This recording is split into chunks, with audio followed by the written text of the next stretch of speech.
আল্লাহর ভয়ে কেঁদেছিলাম কবে? মনে নাই? মনে নাই? কারণ কাদাই তো হয় না, কান্না আসে না, তো চোখ বেয়ে পানি নামে না। কিন্তু আল্লাহর কাছে দুই ফোঁটা পানি সবচেয়ে বেশি প্রিয়। এক হচ্ছে জেহাদের ময়দানে রক্তের ফোঁটা, এই ফোঁটাটা আল্লাহর কাছে সবচেয়ে প্রিয়। আরেকটা হচ্ছে অনুতপ্ত বান্দার চোখের পানির ফোঁটা।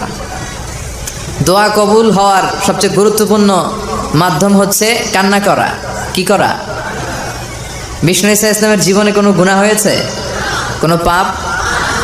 তারপরেও তিনি কান্না করতেন, দোয়া করতেন, আর বলতেন আল্লাহুম্মা ইন্নী আবদুক ওয়াবনু আবদিক ওয়াবনু আমাতিক নাসিয়াতি বিয়াদিক।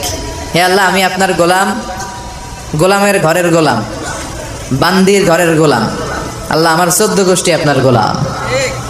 নাসিয়াতি বিয়াদিক, আমার মাথার চুলের ঝুঁটি আপনার কুদরতি হাতের মুঠোয়। আপনি যেই দিকে টান দেন আমি ওই দিকে যেতে বাধ্য। আল্লাহ নিজেরে কত ছোট করতেন আর কাঁদতেন।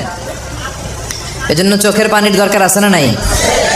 বিষ্ণু ঈসা ইসলাম মাঝে মাঝে এমন বয়ান দিতেন, সাহাবারা মনে করতেন কান্নাহা মাউইদাতু মুআদ্দি', মনে হয় এটাই বিদায়ী ভাষণ, এরপরে মনে হয় বিষ্ণু ভাষণ দিবেন না।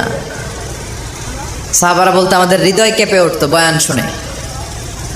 জারাফাত মিনহাল উয়ুন, চোখ বেয়ে আমাদের দাঁড় দাঁড় করে পানি নামতো, আমাদের হৃদয়টা নরম হয়ে যেত, আমরা কাঁদতাম, বিশ্বনবীও কাঁদতেন।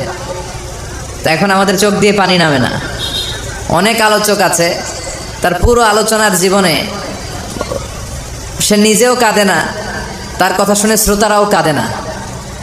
এর কারণ হচ্ছে এদের হৃদয় নরম হচ্ছে না। হৃদয়টারে নরম করতে হবে।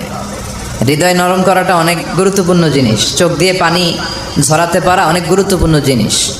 নিজের পাপের কথা স্মরণ করে আমাদের আল্লাহর কাছে কান্না করা উচিত এবং মাফ চাওয়া উচিত।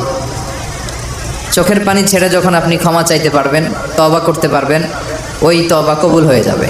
ঠিক কি না? আমরা পাপ করি নাই জীবনে, কোনো অন্যায় করি নাই আমরা, এরকম কেউ আছি?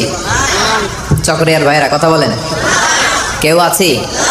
কত পাপ, সগীরা কবিরা, জেনে না জেনে, ইচ্ছায় অনিচ্ছায় লক্ষ লক্ষ পাপের বোঝা। ঠিক কিনা? লুকিয়ে পাপ করেছি, কেউ